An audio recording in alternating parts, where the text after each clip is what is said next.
Olá, mais uma vez seja bem-vindo ao canal, um prazer falar com você. Sou Cláudio César e nós vamos bater um papo hoje bacana sobre uma questão que ocorre em todo o território nacional e que às vezes a pessoa fica até enfurecida, né?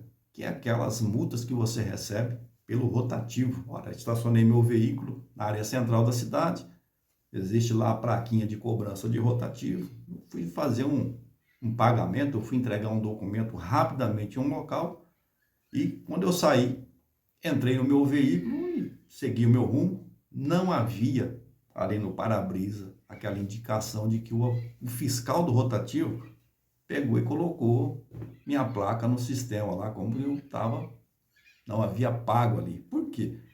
Porque quando ele faz isso e ele joga no sistema, um agente de trânsito, logo após, vai fazer o quê? Vai transformar esse não pagamento ali de um valor, às vezes, irrisório de R$ 4, R$ 3, em uma multa de R$ 195. Uma multa grave, 5 pontos na sua CNH, e isso, é claro, causa na gente uma ira. Mas o que eu posso fazer, né, se eu receber a notificação na minha residência de que eu fui autuado por estacionar em desacordo com a norma? E aí vem lá na frente, estacionamento rotativo. Bom, existe a possibilidade de você fazer o recurso, tá? Para, a exemplo, a agência de trânsito da sua cidade e, tendo improvido o seu recurso, você poderá também recorrer à JARE e depois recorrer ao CETRAN. Normalmente, as três esferas que você tem dentro da legislação de trânsito para recorrer na via administrativa. Mas você tem que cuidar o seguinte: o Código de Trânsito, ele não permite ao agente que ele haja discricionariamente, ou seja, ele não tem a possibilidade de deixar de fazer algo que o Código de Trânsito determina que ele faça. Então, veja bem, o artigo 181, que fala sobre a questão do estacionar, ele tem lá, tá? No caso do rotativo, a obrigação de que façam a remoção do seu veículo. O agente tem que fazer a remoção do veículo, por quê? Porque o código determina, tá? Então, eu vou até fazer uma leitura para você aqui do artigo 181, artigo 181 do CTB. Vamos abri-lo para que a gente possa ter uma noção mais clara e objetiva.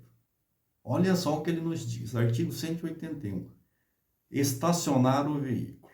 E aí, é claro, vem os seus incisos. A gente vai descer aqui no inciso 17.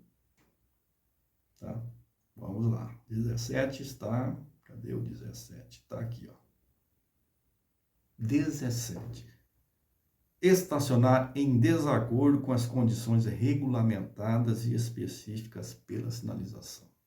Placa, estacionamento regulamentado, que é o nosso rotativo. O que acontece? É uma infração grave, né? Medida administrativa, que é o que nos interessa aqui. Remoção do veículo. Ora, se o artigo 181 do nosso CTB diz que o agente de trânsito ele tem que remover o seu veículo, ele não pode, por vontade própria, dizer que não removeu o seu veículo. E também, se ele não puder remover o seu veículo, lá no campo da observação do auto, ele vai ter que deixar bem claro qual o motivo que ele não fez a remoção.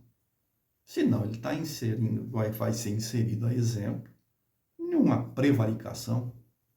E prevaricar, para o funcionário público, é crime. Veja bem. Veja bem. Prevaricação.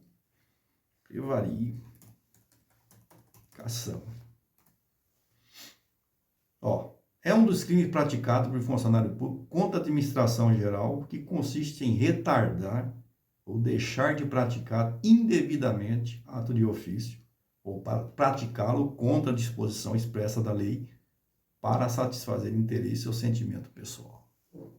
O agente não fez a remoção do seu veículo, ele prevaricou. Por quê? Porque ele, por sentimento pessoal, ele deixou de cumprir o que a lei determina. Então, o que você pode fazer é pedir uma cópia do seu auto de infração lá na sua agência de trânsito e verificar na observação. O agente especificou detalhadamente o porquê que ele não removeu o seu veículo? Não.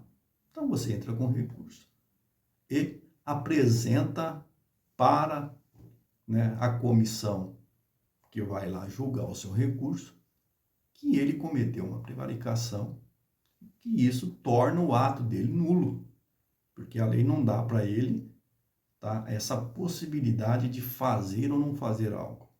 Tá? É um ato vinculado, está lá no artigo, não tem o que discutir. E se o artigo diz que ele tem que fazer a remoção, ele tem que fazer a remoção. Apenas em situações, tá, que ele consiga comprovar que ele não fez a remoção, e deixou claro isso lá no campo de observação, né, que poderá-se aí até falar, ora, ele colocou ali no campo de observação que ele não removeu porque não tinha guincho no momento, faltava guincho na cidade, e ele vai ter que explicar, olha, o tamanho que é essa cidade, para não ter um guincho cadastrado junto ao órgão de trânsito, para fazer a remoção desses veículos que estão em desacordo com a lei. Então, veja bem onde você pode se defender, fazer um recurso bem embasado, utilizando, tá, essa questão. E outra questão também é que se você não conseguiu ali visualizar no para-brisa do seu veículo o TIC, ou aquele documento que o fiscal rotativo sempre coloca no veículo da gente, a gente estaciona ali, às vezes, para fazer uma entrega rápida, você também pode estar utilizando a própria Constituição, o artigo 5º da Constituição, né, relacionado ali à questão da ampla defesa e do contraditório. Olha, se eu tivesse acesso àquele bilhete, eu, é claro, que ia procurar na quadra ali um fiscal e efetuar o pagamento, que geralmente lá eles cobram, pelo menos aqui em Dourados, no Mato Grosso do Sul, acho que é R$10, se eu não me engano. Você paga e ainda ganha uns minutinhos ali para poder usar. Você trocaria R$10 por 195, 5 pontos na sua CNH? Não, né? Nenhum cidadão lúcido faria isso. Então, esse é um meio de você tentar se defender, tá, de uma autuação como essa. Grande abraço, deixe seu like aí, se não é inscrito, se inscreva e compartilhe o vídeo. Até mais.